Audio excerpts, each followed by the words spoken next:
how to search smarter with Google Chrome. Now it is very easy to do a simple search, but did you know that there are more than just basic searches? The first thing we're going to do is change our default search engine. To do that, click the three dots icon from the top right hand side, go to settings. On the left hand side, select search engine and change the search engine to Google if it is set to Bing or Yahoo. Once you've done that, let's say you made a certain search. Normally, you will just see the results like this.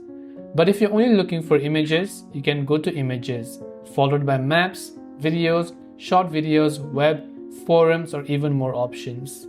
Now aside from that, also there are extra things that we can do. We can go to this tools icon here and we can sort them according to the time that they have been published, the results, or you can do some advanced search by clicking on this advanced search button. You can add some of the words, this exact word or phrase, any type of these words, none of these words. Narrow your search results by language, region, last updated. If you know the site or domain, even better, and click on the advanced search button.